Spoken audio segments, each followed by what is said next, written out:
اما بعد فاعوذ باللہ من الشیطان الرجیم بسم اللہ الرحمن الرحیم۔ آج ہم سورہ آل عمران آیت نمبر 154 سے آغاز کر رہے ہیں۔ اللہ سبحانہ و تعالیٰ نے ارشاد فرمایا، ثم انزل علیکم من بعد الغم امنۃ نعاسا، پھر اس نے تم پر غم کے بعد چین کی نیند اتاری۔ یغشا طائفۃ منکم، جو تم سے ایک گروہ پر چھا گئی۔ وطائفۃ قد اہمتہم انفسہم یظنون باللہ غیر الحق ظن الجاہلیہ، جسے اپنی جان کی فکر پڑی ہوئی تھی وہ اللہ پر ناحق گمان کرتے تھے، جاہلیت کے سے گمان۔ اور فرمایا یقولون حل لنا من الامر من شیء، اللہ سبحانہ و تعالیٰ ارشاد فرما رہے ہیں کہ وہ یہ کہ اللہ تعالیٰ نے ان کی پریشانی کو دور کرنے کے لیے ان پر غم کے بعد چین کی نیند اتاری، جو صرف مخلص صحابہ پر ہی اتری۔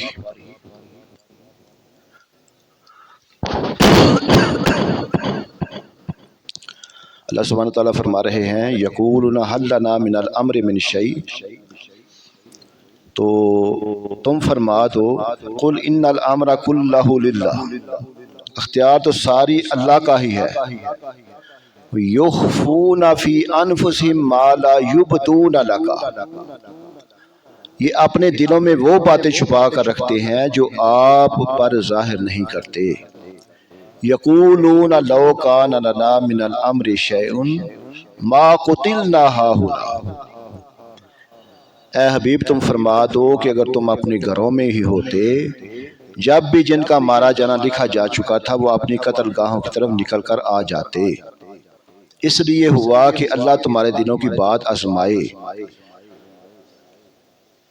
اور اللہ سبحانہ تعالیٰ فرما رہے ہیں لیمحص ما فی قلوبکم، اور جو کچھ تمہارے دلوں میں پوشیدہ ہے اسے کھول کر رکھ دے۔ واللہ علیم بذات الصدور، اور اللہ دلوں کی بات جانتا ہے۔ اب اس کا پورا بامحاورہ ترجمہ سماعت فرمایا، پھر میں تشریح کرتا ہوں، بات سمجھ آ جائے گی۔ فرمایا پھر اس نے تم پر غم کے بعد چین کی نیند اتاری، جو تم سے ایک گروہ پر چھا گئی، اور ایک گروہ وہ تھا جسے اپنی جان کی فکر پڑی ہوئی تھی، وہ اللہ پر ناحق گمان کرتے تھے، جاہلیت کے سے گمان۔ وہ کہہ رہے تھے کہ کیا اس معاملے میں کچھ ہمارا بھی اختیار ہے؟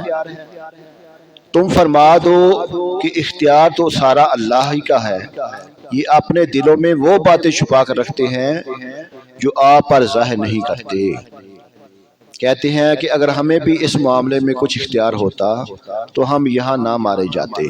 اے حبیب تم فرما دو کہ اگر تم اپنے گھروں میں بھی ہوتے جب بھی جن کا مارا جانا لکھا جا چکا تھا وہ اپنی قتل گاہوں کی طرف نکل کر آ جاتے، اور اس لیے ہوا کہ اللہ تمہارے دلوں کی بات آزمائے، اور جو کچھ تمہارے دلوں میں پوشیدہ ہے اسے کھول کر رکھ دے۔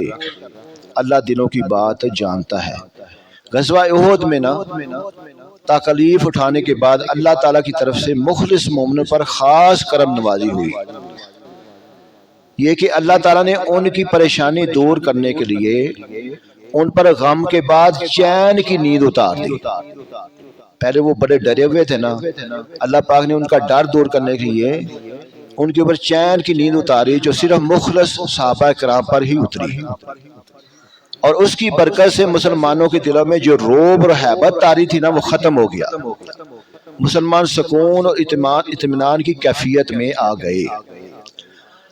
حضرت ابو طلحہ فرماتے ہیں کہ روز احد نیند ہم پر چھا گئی، ہم میدان میں تھے، تلوار میرے ہاتھ سے چھوٹ جاتی، پھر اٹھاتا پھر چھوٹ جاتی، اس طرح نا سکون ہمارے اوپر طاری ہو گیا اللہ کی طرف سے۔ اور دوسری طرف منافقوں کا گروہ تھا جنہیں صرف اپنی جان کی فکر پڑی ہوئی تھی، وہ اللہ تعالیٰ پر معاذ اللہ بدگمانیاں کر رہے تھے، اللہ تعالیٰ حضور صلی اللہ علیہ وسلم کی مدد نہ فرمائے گا، یعنی ایسی باتیں کر رہے تھے، اور یہ کہ حضور صلی اللہ علیہ وسلم شہید ہو گئے لہذا آپ صلی اللہ علیہ وسلم کا دین باقی نہ رہے گا، یہ صرف جاہلیت کے گمان تھے۔ پھر منافقین کے بارے میں فرمایا کہ یہ اپنے دلوں میں اپنا کفر، اللہ تعالیٰ کے وعدوں پر بھروسہ نہ ہونا، جہاد میں مسلمانوں کے ساتھ آنے پر افسوس کرنا چھپائے ہوئے ہیں۔ ان کے دلوں میں یہ بات بیٹھی ہوئی ہے کہ حضور اقدس صلی اللہ علیہ وسلم کے وعدے معاذ اللہ سچے نہیں ہیں، لیکن یہ باتیں مسلمانوں کے سامنے ظاہر نہیں کرتے تھے۔ کون؟ منافق۔ یہ کہتے تھے کہ اگر ہماری بھی کچھ چلتی ہوتی اور جنگ احد کے بارے میں ہمارا مشورہ مان لیا جاتا تو ہم یہاں نہ مارے جاتے۔ اللہ تعالیٰ نے ان کی بدگمانیوں اور بد کلامیوں کے رد میں فرمایا، اے حبیب صلی اللہ علیہ وسلم تم فرما دو کہ اگر تم اپنے گھروں میں بھی ہوتے، جب بھی جن کا مارا جانا تقدیر میں لکھا جا چکا تھا وہ اپنی قتل گاہوں کی طرف نکل آ جاتے۔ جہاں کہیں بھی ہوتے جب موت نے آنا ہے تو آنا ہی آنا ہے، کیونکہ جیسے موت کا وقت مقرر ہے نا، ایسی موت کی جگہ بھی متعین ہے، جس نے جہاں جیسے مرنا ہے وہ وہاں ویسے ہی مر جائے گا۔ گھروں میں بیٹھ رہنا کچھ کام نہیں آتا، اور تقدیر کے سامنے ساری تدبیریں اور ہیلے بیکار ہو جاتے ہیں۔ اس آیت کے آخر میں اللہ تعالیٰ نے غزوہ احد میں پیش آنے والے واقعات کی حکمت بیان فرمائی کہ غزوہ احد میں جو کچھ ہوا نا وہ اس لیے ہوا کہ اللہ تعالیٰ تمہارے دلوں کے اخلاص اور منافقت آزمائے کہ کون منافق ہے، کون میرے نبی کا سچا غلام ہے، اور جو کچھ تمہارے دلوں میں پوشیدہ ہے اسے سب کے سامنے کھول کر رکھ دے۔ تو پتہ کیا چلا یہ پڑھنے سے؟ آزمائش کے وقت کھرے کھوٹے کی پہچان ہو جائے۔ مسلمان صابر جبکہ منافق بے صبرے ہوتے ہیں۔ مسلمان کو سب سے زیادہ فکر دین کی ہوتی ہے جبکہ منافق کو صرف اپنی جان کی فکر ہوتی ہے۔ مومن ہر حال میں اللہ تعالیٰ پر بھروسہ رکھتا ہے، اللہ تعالیٰ سے حسن ظن رکھتا ہے، جبکہ منافق معمولی سی تکلیف پر اللہ تعالیٰ کے بارے میں بدگمانیوں کا شکار ہوتا ہے۔ اللہ تعالیٰ کے وعدے پر کامل یقین رکھنا کامل ایمان کی نشانی ہے، اور موت سے کوئی شخص فرار نہیں ہو سکتا، جس کی موت جہاں لکھی ہے وہاں آ کر ہی رہے گی، اور جہاد سے فرار مسلمان کی شان کے لائق نہیں ہے۔ غزوہ احد میں منافقین کے علاوہ جتنے مسلمان تھے نا وہ سب اللہ تعالیٰ کے پیارے تھے۔ اللہ تعالیٰ نے ان پر خصوصی کرم نوازی فرمائی، ان الذین تولوا منکم یوم التقى الجمعان، بے شک تم میں سے وہ لوگ جو اس دن بھاگ گئے جس دن دونوں فوجوں کا مقابلہ ہوا۔ انما استزلهم الشیطان ببعض ما کسبوا، انہیں شیطان ہی نے ان کے بعض اعمال کی وجہ سے لغزش میں مبتلا کر دیا۔ وَلَقَدْ عَفَا اللَّهُ عَنْهُمْ، بے شک اللہ نے انہیں معاف فرما دیا۔ ان اللہ غفور حلیم، بے شک اللہ بخشنے والا حلم والا ہے۔ جنگ احد میں 14 صحابہ کرام کے سوا جن میں حضرت ابوبکر صدیق، عمر فاروق، علی مرتضیٰ رضی اللہ تعالی عنہم بھی شامل ہیں، حضور صلی اللہ علیہ وسلم کے ساتھ رہے۔ باقی تمام صحابہ کے قدم اکھڑ گئے تھے، اور خصوصاً وہ حضرات جنہیں نبی پاک صلی اللہ علیہ وسلم نے پہاڑی مورچے پر مقرر کیا تھا۔ یہ واقعہ بار بار آپ سن رہے ہیں۔ ہر حال میں وہی ڈٹے رہنے کا حکم دیا تھا، لیکن وہ ثابت قدم نہ رہ سکے، بلکہ جب پہلے حملے ہی میں کفار کے قدم اکھڑ گئے، مسلمان غالب آئے، تب اس درے والوں نے کہا کہ چلو ہم بھی مال غنیمت جمع کریں۔ حضرت عبداللہ بن جبیر نے منع فرمایا، مگر یہ لوگ سمجھے کہ فتح ہو چکی ہے، اب ٹھہرنے کی ضرورت ہی نہیں ہے، کافر تو بھاگ رہے ہیں۔ درہ چھوڑ دیا۔ بھاگتے ہوئے کفار نے درہ کو خالی دیکھا تو پلٹ کر دوبارہ انہوں نے حملہ کر دیا۔ جس سے جنگ کا نقشہ ہی بدل گیا، اور یہاں اسی کا ذکر ہے۔ ان حضرات سے یہ لغزش ضرور سا زد ہوئی، لیکن چونکہ ان کے ایمان کامل تھے اور وہ مخلص مومن حضور صلی اللہ علیہ وسلم کے سچے غلام تھے، اور آگے پیچھے کئی مواقع پر یہی حضور صلی اللہ علیہ وسلم پر اپنی جان قربان کرنے والے تھے، اس لیے اللہ تعالیٰ نے قرآن میں ان کی معافی کا بھی اعلان فرما دیا کہ لغزش تو ان کو ہو گئی، لیکن اللہ تعالیٰ نے ان کو معاف کر دیا، تاکہ اگر ان کی لغزش سامنے آئے تو رب کریم کی بارگاہ میں ان کی عظمت کا بھی لحاظ رکھا جائے۔ اب ان چند آیتوں کو پڑھ کرنا جو صحابہ کے گستاخ ہیں وہ گستاخیاں کرتے ہیں، تو صاحب جب اللہ پاک نے ان کی معافی کا اعلان فرما دیا ہے تو پھر ہمیں ان کی شان کو بھی ماننا چاہیے۔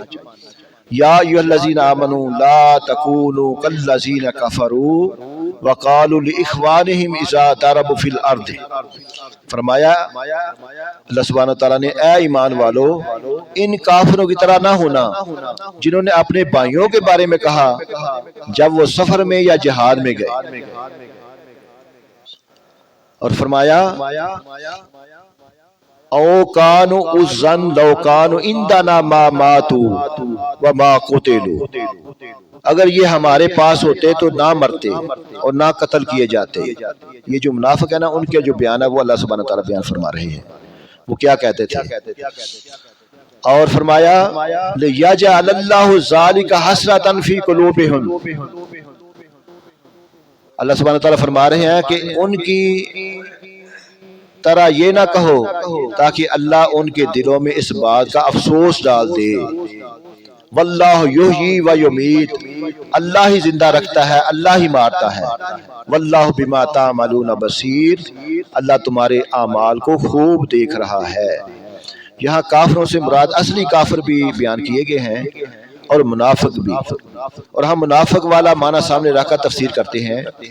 چنانچہ فرمایا گیا کہ اے ایمان والو عبداللہ بن ابی اور ان جیسے کافر و منافق کی طرح نہ ہونا جن کے نسبی بھائی یا منافقت میں بھائی بند سفر میں گئے اور مر گئے، یا جہاد میں گئے یا مارے گئے، تو یہ منافق کہتے ہیں کہ اگر یہ جانے والے ہمارے پاس رہتے اور سفر و جہاد میں نہ جاتے تو نہ مرتے اور نہ مارے جاتے۔ اس پر ایمان والوں سے فرمایا گیا کہ اے ایمان والو تم ان کافروں کی طرح کوئی بات نہ کہنا، تاکہ ان کی بات اور ان کا یہ عقیدہ اگر سفر و جہاد میں نہ جاتے تو نہ مرتے ان کے دلوں میں بحث حسرت بن جائے، اسی وہ امید پہ ہی مر جائے۔ حقیقی مسلمان تو یہ عقیدہ رکھتا ہے کہ موت و حیات اللہ تعالیٰ کے اختیار میں ہے، وہ چاہے تو مسافر اور غازی کو سلامتی کے ساتھ لے آئے، اور چاہے محفوظ اپنے گھر میں بیٹھے ہوئے کو موت عطا فرما دی، یہ اسی کی شان ہے۔ کیا گھروں میں بیٹھا رہنا کسی کو موت سے بچا سکتا ہے؟ اور جہاد میں جانے والے سے کب موت لازم ہے؟ اگر آدمی جہاد میں مارا جائے تو وہ موت گھر کی موت سے کئی درجے بہتر ہے۔ لہذا منافقین کا یہ قول باطل اور فریب ہے، اور ان کا مقصد مسلمانوں کو جہاد سے نفرت دلانا۔ اللہ سبحانہ تعالیٰ فرما رہے ہیں وَلَئِن قُتِلْتُمْ فِي سَبِيلِ اللَّهِ، بے شک اگر تم اللہ کی راہ میں شہید کر دیے جاؤ، او متم یا مر جاؤ، لَمَغْفِرَةٌ مِّنَ اللَّهِ وَرَحْمَةٌ، تو اللہ کی بخشش اور اس کی رحمت خیر مما یجمعون، دنیا سے بہتر ہے جو یہ جمع کر رہے ہیں۔ اس آیت میں فرمایا گیا کہ اگر تم اللہ تعالیٰ کی راہ میں شہید کر دیے جاؤ یا تمہیں تبھی موت ہی آئے لیکن تم اللہ تعالیٰ کی راہ میں ہو تو یہ موت مغفرت اور رحمت کا سبب ہوگی، اور ایسی موت دنیا کے یہ خواب و خیال سے کہیں بہتر ہے، اور اس کا نتیجہ بھی رب کریم صلی اللہ علیہ وسلم کی رحمت اور مغفرت ہے۔ وَلَئِن مُتُّمْ أَوْ قُتِلْتُمْ لَا إِلَى اللَّهِ تُحْشَرُونَ، اگر تم مر جاؤ یا مارے جاؤ تمہیں اللہ کی بارگاہ میں جمع کیا جائے گا، جس حال میں بھی نہ اللہ کی بارگاہ میں تم نے پیش ہونا ہے۔ فَبِمَا رَحْمَةٍ مِّنَ اللَّهِ لِنْتَ لَهُمْ، تو اے حبیب صلی اللہ علیہ وسلم اللہ کی کتنی بڑی مہربانی ہے آپ کے، آپ کے لیے، اللہ کی آپ کے لیے کتنی بڑی مہربانی ہے۔ اے محبوب تم ان کے لیے نرم دل ہو۔ لو کنت فظا غلیظ القلب، فرمایا اگر آپ ترش مزاج اور سخت دل ہوتے، لانفضوا من حولک، تو وہ ضرور تمہارے گرد سے پریشان ہو جاتے۔ اور فرمایا فاعف عنہم واستغفر لہم وشاورہم، یہ آیت جانا بڑے غور سے آپ نے سننا ہے، انشاءاللہ ہمارا اہل سنت جماعت کا جو عقیدہ ہے نا وہ بھی واضح ہو رہا ہے۔ فرمایا یہ لوگ ضرور آپ کے پاس بھاگ جاتے اور آپ ان کو معاف فرماتے رہیے، واستغفر لہم، اور ان کی مغفرت کی دعا کرتے رہیے، وشاورہم فی الامر، اور کاموں میں ان سے مشورہ لیتے رہیے، فَإِذَا عَزَمْتَ فَتَوَكَّلْ عَلَى اللَّهِ، پھر جب کسی بات کا پختہ ارادہ کر لو تو اللہ پر بھروسہ کرو، ان اللہ یحب المتوکلین، بے شک اللہ توکل کرنے والوں سے محبت فرماتا ہے۔ اس آیت میں نا رسول اکرم صلی اللہ علیہ وسلم کے اخلاق کریمہ کا بیان کیا جا رہا ہے۔ ارشاد فرمایا کہ اے حبیب صلی اللہ علیہ وسلم، اللہ تعالیٰ کی آپ صلی اللہ علیہ وسلم پر کتنی بڑی رحمت ہے کہ اس نے آپ صلی اللہ علیہ وسلم کو نرم دل، شفیق اور رحیم کریم بنایا، اور آپ صلی اللہ علیہ وسلم کے مزاج میں اس درجہ لطف و کرم اور شفقت و رحمت پیدا فرمائی کہ غزوہ احد جیسے موقع پر آپ صلی اللہ علیہ وسلم نے غضب کا اظہار نہ فرمایا، حالانکہ آپ صلی اللہ علیہ وسلم کو اس دن کس قدر اذیت تکلیف پہنچی تھی۔ اگر آپ صلی اللہ علیہ وسلم سخت مزاج ہوتے اور میل برتوں میں سختی سے کام لیتے تو یہ لوگ آپ صلی اللہ علیہ وسلم سے دور ہو جاتے۔ تو اے حبیب صلی اللہ علیہ وسلم آپ ان کی غلطیوں کو معاف کر دیں، آپ ان کی غلطیوں کو معاف کر دیں اور ان کے لیے دعائے مغفرت فرما دیں، تاکہ آپ صلی اللہ علیہ وسلم کی سفارش پر اللہ تعالیٰ بھی انہیں معاف فرما دے۔ یہ لوگ کہتے ہیں وسیلہ جائز نہیں ہے، جہاں پہ قرآن پاک میں جو نص قرآن سے ثابت ہے کہ آپ ان کے لیے مقصد دعا کریں تاکہ آپ کے وسیلے سے اللہ تعالیٰ ان کی بخشش فرما دے۔ حضور اکرم صلی اللہ علیہ وسلم کے اخلاق کریمانہ کی تو کیا شان، اللہ تعالیٰ نے تورات و انجیل میں بھی آپ صلی اللہ علیہ وسلم کے اخلاق عالیہ کا ذکر فرمایا تھا۔ عبداللہ بن سلام نا ایک واقعہ بیان کرتے ہیں، یہ لمبا کام ہو جائے گا۔ تو حضور اکرم صلی اللہ علیہ وآلہ وسلم کو اللہ پاک نے مشورہ کے معنی کسی معاملے میں دوسرے کی رائے دریافت کرنا، مشورہ لینے کے ساتھ اللہ تعالیٰ نے یہ بھی فرمایا دیا کہ مشورہ کے بعد جب آپ صلی اللہ علیہ وسلم کسی چیز کا پختہ ارادہ کر لیں تو اسی پر عمل کریں، اللہ تعالیٰ پر توکل کریں۔ توکل کے معنی ہے اللہ تعالیٰ پر اعتماد کرنا، اور یہی جو فرمانا وَشَاوِرْهُمْ فِي الْأَمْرِ، اور کاموں میں ان سے مشورہ لیتے رہو، یعنی اہم کاموں میں ان سے مشورہ بھی لیتے رہیں، کیونکہ اس میں ان کی دلداری بھی ہے اور عزت افزائی بھی ہے، اور یہ فائدہ بھی ہے کہ مشورہ سنت ہو جائے گا اور آئندہ امت اسے نفع اٹھاتی رہے گی۔ اور پھر جب مشورے کے بعد آپ کسی بات کا پختہ ارادہ کر لیں تو اپنے کام کو پورا کرنے میں اللہ تعالیٰ پر بھروسہ کریں، بے شک اللہ تعالیٰ توکل کرنے والوں سے محبت فرماتا ہے اور ان کی مدد کرتا ہے، انہیں اس چیز کی طرف ہدایت دیتا ہے۔ اللہ سبحانہ وتعالیٰ ہمیں قرآن پاک کے احکامات میں اللہ پاک نے جو عطا فرمائے ہیں اور نبی پاک صلی اللہ علیہ وسلم کی شان و عظمت بیان فرمائی ہے اس کو سمجھ کر ہمیں عمل کرنے کی توفیق عطا فرمائے۔